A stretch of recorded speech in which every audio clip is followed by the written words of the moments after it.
বাংলাদেশে এই মুহূর্তে হাম মহামারী আকার ধারণ করেছে।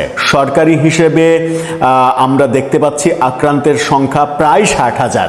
সরকারি হিসেবে আক্রান্তের সংখ্যা যদি 60,000 হয়, তাহলে সেটা প্রকৃত সংখ্যা 6 লাখ হয়ে যাওয়ার সম্ভাবনা প্রচণ্ড রয়েছে। এবং নিউ এজের একটা অনুসন্ধানী প্রতিবেদনে ভয়ঙ্কর চিত্র বেরিয়ে এসেছে। সরকারি হিসেবে মৃত্যুর সংখ্যা 360-এর মতো এখনো বলা হচ্ছে।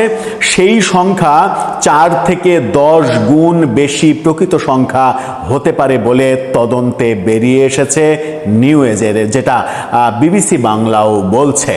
কীরকম ভয়াবহ পরিস্থিতির মধ্যে আমরা আছি।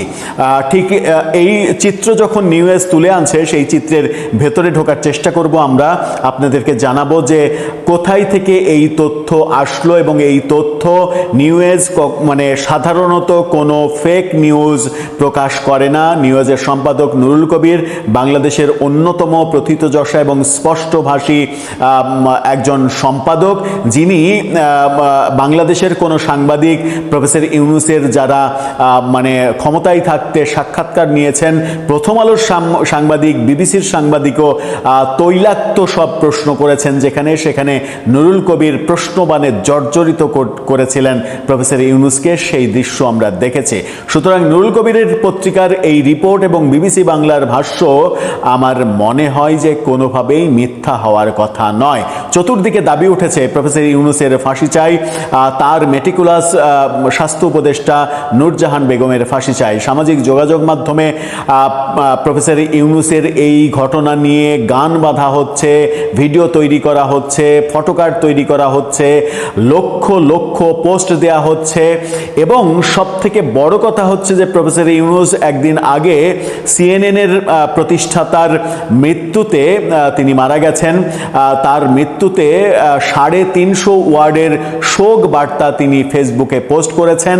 কিন্তু বাংলাদেশে এই সরকারি হিসেবেই যে আমরা ধরছি শত শত শিশুর মৃত্যু এবং প্রায় লাখখানেক শিশুর আক্রান্ত হওয়ার এই ঘটনায় প্রফেসর ইউনূস ফেসবুকে একটি টু শব্দও উচ্চারণ করেননি, বরং ইউনূস সেন্টারে বসে দামি দামি খাবার খাচ্ছেন, দামি দামি মিটিং করছেন, কনফারেন্স করছেন, সেমিনার করছেন। এই ব্যাপারগুলো প্রতিনিয়ত তার ইউনূস সেন্টার পেজ থেকে আপলোড করা হচ্ছে। চলুন একটু ভয়ঙ্কর এই বাস্তবতাটা বুঝে দেখি। বাংলাদেশে হামে মারা যাওয়া শিশুর সংখ্যা 360, নাকি সেটা অন্তত 1200 থেকে 3000ও হতে পারে। ভয়ঙ্কর সেই চিত্রের কথা বলবো এই ভিডিওতে, থাকবেন। দর্শক, 2024-এর 5 আগস্ট শেখ হাসিনা সরকারের পতন হলো। তার আগে যে জুলাই আন্দোলন, জাতিসংঘের রিপোর্ট অনুযায়ী আমরা জাতিসংঘের রিপোর্টটাকেই যদি আমলে নিই, তাহলে 15ই আগস্ট পর্যন্ত তারা বলছে 1400 জন মারা যেতে পারে। সরকারের গেজেটে, প্রফেসর ইউনূস সরকারের গেজেটেই 840 জনের মতো নাম আমরা দেখেছি। 840 জন মানুষের মৃত্যুতে আমাদের হৃদয়ে যেমন রক্তক্ষরণ হয়েছে, আমাদের আসমান কেঁপে উঠেছে। সেরকম আসমান কাঁপার দৃশ্য এই হামে শত শত শিশুর মৃত্যু, লক্ষাধিক শিশুর আক্রান্ত হওয়ার ঘটনা, হাজারো মায়ের কোল খালি হওয়ার এই ঘটনায় এতটুকু উদ্বেগ আমরা দেখছি না, বরং ওই তথাকথিত বিপ্লব, বিপ্লবকে তথাকথিত বলছি না, তথাকথিত বিপ্লবী একজন, যিনি বিপ্লব বেচে খান, অনেকেই তো বিপ্লব বেচে খান, বিপ্লবকে ব্যবসা করেন, বিপ্লব নিয়ে ব্যবসা করেন, জুলাই নিয়ে ব্যবসা করেন, হাদি নিয়ে ব্যবসা করেন। এই ব্যবসাগুলো বেশ জনপ্রিয় ব্যবসায় পরিণত হয়েছে।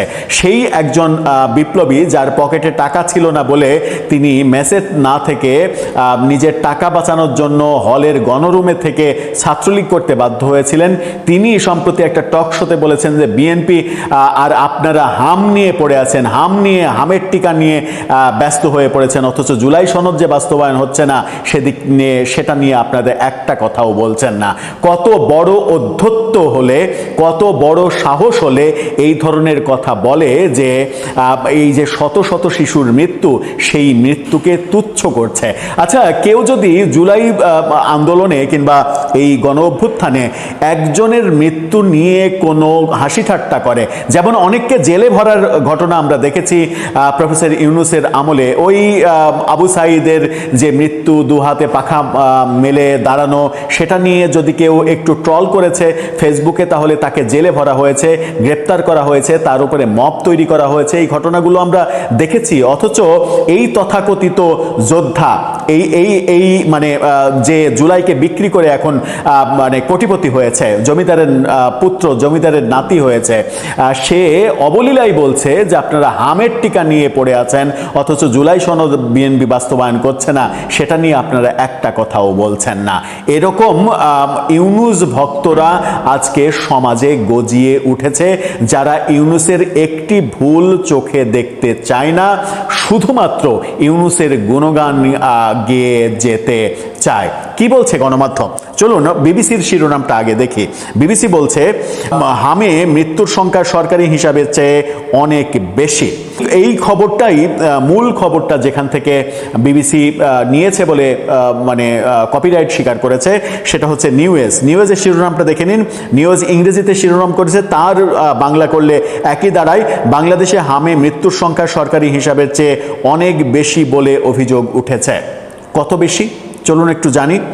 বিভিন্ন বিভাগীয় হাসপাতাল, বিভিন্ন স্বাস্থ্য দপ্তর ও প্রশাসনিক রেকর্ডে পাওয়া তথ্যে সরকারি হিসাবের সঙ্গে বড় ধরনের অমিল দেখা গেছে।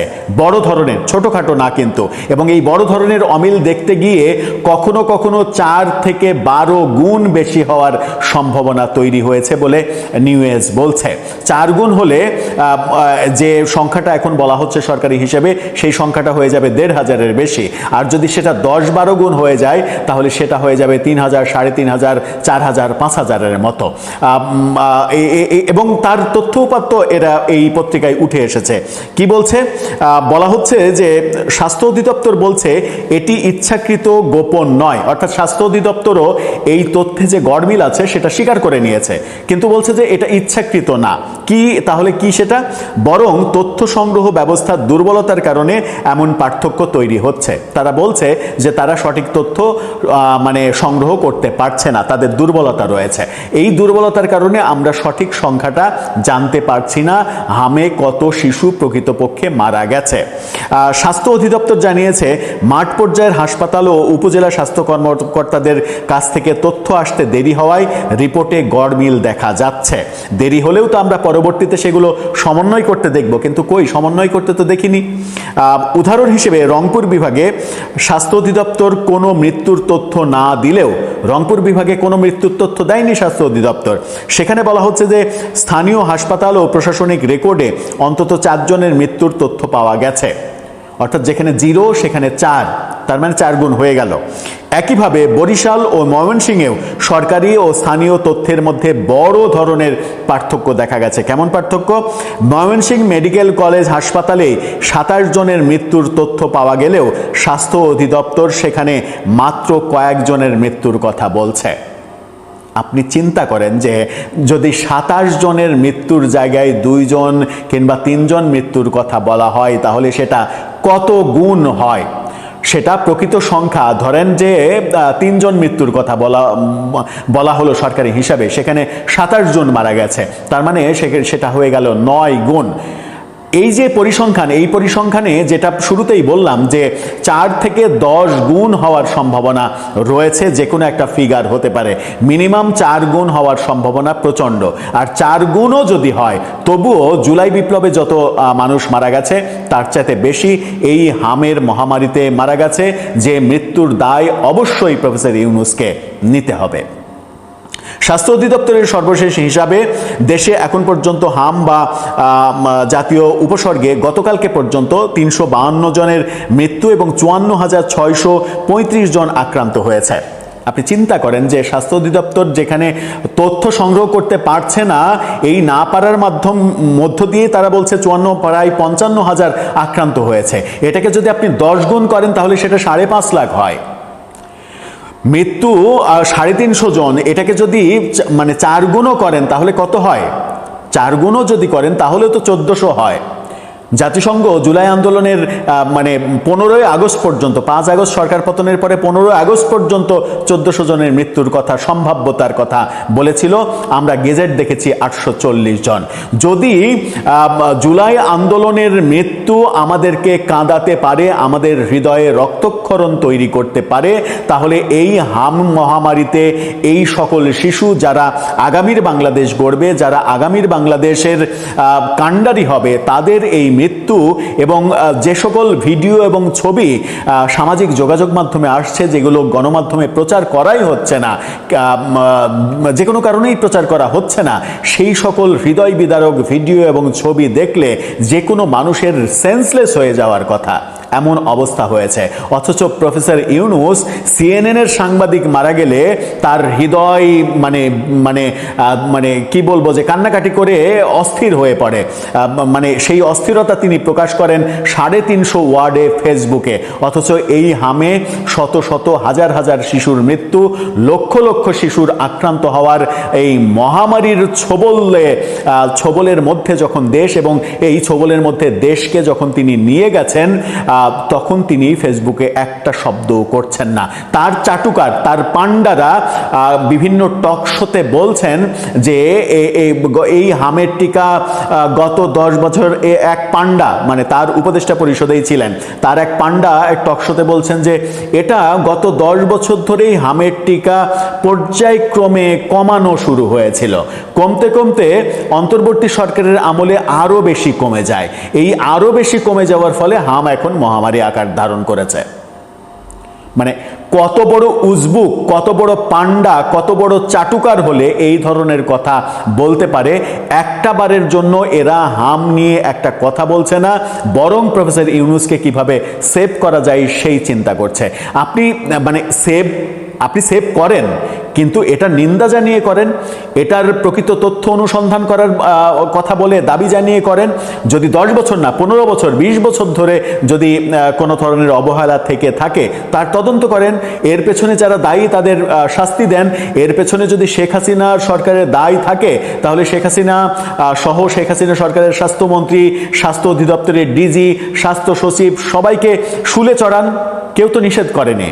কিন্তু প্রকৃত সত্যটা জানতে দেন, এবং প্রকৃত সত্যটা কিন্তু আমরা জানি আন্তর্জাতিক বিভিন্ন সংস্থার মাধ্যমে এবং WHOর মাধ্যমে, ইউনিসেফের মাধ্যমে আমরা জানি যে শেখ হাসিনার বহু ব্যর্থতা, বহু অপরাধ, বহু মানে স্বজনপ্রীতি, বহু দুর্নীতি থাকলেও এই শিশুদের টিকার ক্ষেত্রে পৃথিবীতে অনন্য নজির স্থাপন করেছিল তার শাসনামলে বাংলাদেশ, এবং তার স্বীকৃতি বিশ্বের বিভিন্ন সংস্থা থেকে আমরা পেতে দেখেছি। এখন পান্ডারা প্রফেসর ইউনূসের যে দোষ, অপরাধ, সেই অপরাধকে হালকা করার জন্য বলতেই পারে যে 10 বছর ধরে এটা হয়েছে।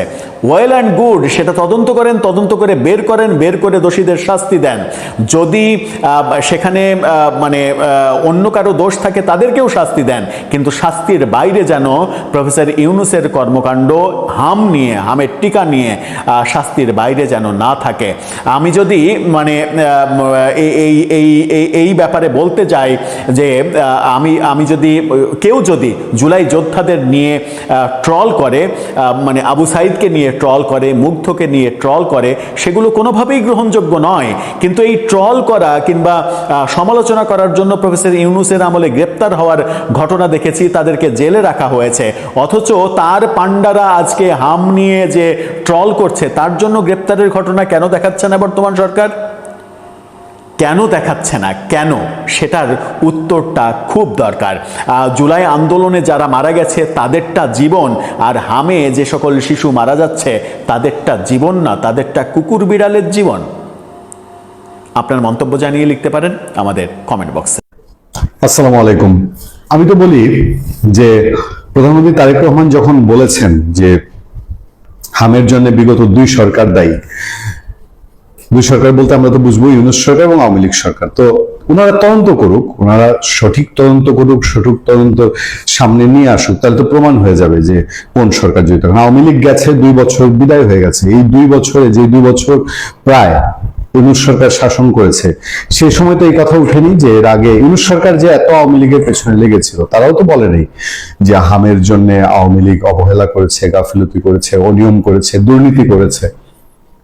বরঞ্চ পাবলিক পারসেপশন আছে যে আওয়ামী লীগ টিকাদানে অন্তত বেশ ভালো সাফল্য অর্জন করেছে। যাই হোক, প্রধানমন্ত্রী বলেছেন, কিন্তু প্রধানমন্ত্রী যখন ওই কথা বলেছেন সেই দিনই আমি আপনাদের সামনে আলোচনা করেছি। প্রধানমন্ত্রী যখন বললেন যে হামে অবহেলা করে ক্ষমার অযোগ্য অপরাধ করা হয়েছে, তখন আমরা বলেছি যে যদি ক্ষমার অযোগ্য অপরাধ হয়, তাহলে এই অপরাধ যারা করেছে, যদি আওয়ামী লীগও হয়, আপনি সঠিক তদন্তের মাধ্যমে বের করুন, বের করে তাকে শাস্তির আওতায় নিয়ে আসুন, আমাদের আপত্তি থাকবে না, কারোরই কোনো কথা থাকবে না।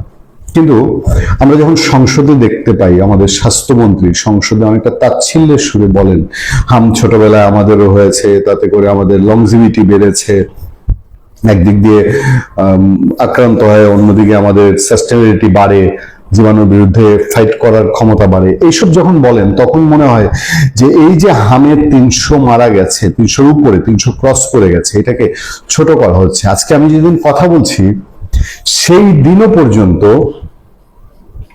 পত্রিকার হেডলাইন হামে নতুন করে 9 শিশুর মৃত্যু। তো হামে শিশুর মৃত্যু, এটা তো বাংলাদেশের পত্রিকার হেডলাইন ছিল না। এই ছিলটা করেছে হলো ইউনূস সরকার, তার ভুল নীতি, তার ভুল পদক্ষেপ, তার অবহেলা। কেন বিএনপির দায় পড়েছে, উঠে পড়ে লেগেছে ইউনূসকে সকল অন্যায় অপকর্ম থেকে তাকে দায় মুক্তি দিতে হবে, তাকে ক্ষমা করে দিতে হবে। পুলিশ মারা দায় মুক্তি দিল। আচ্ছা, সেগুলো কতদিন টিকে দেখার বিষয়। আমরা সবসময় বলি যে এত বেশি পাপের বোঝা ইউনূস সরকারের, এই বোঝা চাইলেও বাংলাদেশের কোন সরকার এটাকে শাক দিয়ে মাছ ঢাকতে পারবে না। তারই প্রতিফলন বোধহয় ঘুরিয়ে ফিরিয়ে এসে আমাদের সাংবাদিক ভাইদের প্রশ্নের উত্তরে স্বাস্থ্য সচিব শেষ পর্যন্ত বলতে বাধ্য হয়েছে যে টিকার সংকট এবং হামে শিশু মৃত্যুর ঘটনার তদন্ত শুরু। স্বাস্থ্য সচিব, চলুন আমরা আগে এই খবরটা একটু নজর দিই। টিকার সংকট এবং হামে শিশু মৃত্যুর ঘটনা তদন্ত শুরু করেছে সরকার। হামে কেন এতগুলো শিশুর মৃত্যু হলো, এক্ষেত্রে কারো কোনো গাফিলতি ছিল কিনা তা তদন্তে খতিয়ে দেখা হবে। তদন্তের ফলাফল সাংবাদিক সহ দেশবাসীকে জানানো হবে। অবশ্যই সাধুবাদ জানাই, অবশ্যই কংগ্রেচুলেট করি যে অন্তত শেষ পর্যন্ত এসে এই উদ্যোগটা নিতে বিএনপি সরকার বাধ্য হয়েছে। শনিবার বাংলাদেশ মেডিকেল বিশ্ববিদ্যালয়ে অনুষ্ঠিত হামের প্রাদুর্ভাব ও উত্তরণের পথ শীর্ষক গোলটেবিল বৈঠকে স্বাস্থ্য সেবা বিভাগের সচিব মোহাম্মদ কামরুজ্জামান চৌধুরী তদন্ত কমিটির বিষয়ে কথা বলেন। স্বাস্থ্য নিয়ে কাজ করেন এমন সাংবাদিকদের সংগঠন বাংলাদেশ হেলথ রিপোর্টার্স ফোরাম এই বৈঠকের আয়োজন করে। স্বাস্থ্যসেবা বিভাগের সচিব অনুষ্ঠানে বিশেষ অতিথি হিসেবে উপস্থিত ছিলেন। তিনি বক্তব্য উপস্থাপন করার আগে এক সাংবাদিক তাকে প্রশ্ন করেন, টিকার সংকট ও হামের ঘটনায় কোনো তদন্ত হবে কিনা। মোহাম্মদ কামরুজ্জামান চৌধুরী বলেন, আমরা কাজ করছি। সাংবাদিকরা জানতে চান ঘটনার তদন্ত শুরু করবে নাকি তদন্ত শুরু হয়েছে। স্বাস্থ্য সচিব বলেন, তদন্ত শুরু হয়েছে, কাজ চলছে। এরপর স্বাস্থ্যসেবা বিভাগের সচিব বলেন, কেন বাচ্চাগুলো হারালাম, কারো কোনো গাফিলতি ছিল কিনা তার তদন্ত হবে। কাদের নিয়ে তদন্ত কমিটি হয়েছে, কবে হয়েছেই এ ধরনের কোনো প্রশ্নের উত্তর সচিব দেননি। তবে তিনি বলেছেন তদন্তের ফলাফল সাংবাদিক সহ সবাইকে জানানো হবে। আমি জানি না তিনি এত রাগঢাকের কি আছে, কেন রাগঢাক করে বলতে হবে দেবরের নাম মুখে আনা পাপ, ইউনূসের নাম চলে আসবে, ইউনূসের অপদার্থ একেবারে মেরুদণ্ডহীন স্বাস্থ্য উপদেষ্টা নূরজাহান বেগমের নাম চলে আসবে, যে নূরজাহান বেগমের ন্যূনতম স্বাস্থ্য খাতে কোনো অবদান বাংলাদেশে ছিল না। তাকে 1.5 বছরের উপরে বাংলাদেশের স্বাস্থ্য বিভাগে বসিয়ে রাখা হয়েছে, যার জ্ঞান বুদ্ধি আছে বলে সাধারণ মানুষ মনে করে না। এই সরকার, বর্তমান তারেক রহমান সরকার, অন্তত এই শিশুগুলোর দিকে, ইউনূসের আমেরিকার চুক্তি, ইউনূসের মব, ইউনূসের অন্যান্য যে গাফিলতি, সেগুলোর কথা আমরা বাদই দিলাম। সেগুলো এক সময় একদম ওই যে আদালতে এখন একটার পর একটা ছোটখাটো রিট হচ্ছে না, উচ্চ আদালতে তো হচ্ছে, তাদের বিরুদ্ধে বিদেশ যাত্রা নিষেধাজ্ঞার আবেদন করা হয়েছে, তাদের বিরুদ্ধে মামলার আবেদন করা হচ্ছে, তার চুক্তির বিরুদ্ধে আবেদন করা হচ্ছে। এগুলো তো একদিন না একদিন, ধর্মের কল বাতাসে নড়ে একটা কথা আছে না, একদিন না একদিন ফুটবেই। ইউনূস সরকারের নূরজাহান বেগম যে স্বাস্থ্য উপদেষ্টা, কেন একে স্বাস্থ্য উপদেষ্টা নিয়োগ দেওয়া ছিল, এটি তো একটা অপার রহস্য। এবং এই নিয়োগ দানও যে কোনো ক্যাটাগরি মেনে হয় নাই, এই জন্য তো ইউনূসকে মুখোমুখি করা দরকার বিচারের। কারণ বাংলাদেশের স্বাস্থ্য খাতের মতন একটা সেন্সিটিভ, খুবই গুরুত্বপূর্ণ একটা খাত এমন একজন মানুষের হাতে তুলে দিয়েছে যার স্বাস্থ্য খাতে কোনো অবদান নেই, কোনো জ্ঞান নেই, সে না কোনো চিকিৎসক না কোনো কিছু। বাংলাদেশের কোনোদিন কোনো স্বাস্থ্য খাতের সেমিনারে তাকে দেখা গেছে, না কোনো অর্জন বাংলাদেশের জন্য এনেছে। নূরজাহান বেগম নামে একজনকে বসিয়ে দেওয়া হলো। যাক, হামের তদন্ত শেষ পর্যন্ত সরকার শুরু করেছে, রাগঢাক করলেও তদন্ত তো হচ্ছে নিশ্চয়ই। আমরা অপেক্ষায় থাকবো সেই তদন্তের ফলাফল কি হয়। আবার বাংলাদেশের তদন্ত নিয়ে তো মানুষের মধ্যে দুশ্চিন্তাও আছে। অনেক সময় অপরাধীকে মুক্তি দেওয়ারও একটা পথ তৈরি হয় তদন্তের নামে। আজকে তথ্য উপদেষ্টা বলে বসছেন না যে ইউনূস সরকারের ইন্টেনশনই ছিল না হামে শিশু মেরে ফেলার, তো আগে থেকেই তো একটা প্লট তৈরি করা আছে। ফলে এই রিপোর্ট কি আসে সেটাই জানার অপেক্ষা। ভালো থাকবেন, সুস্থ থাকবেন। আপনাদের সাথে আমি আতিক রহমান, পূর্ণিয়া।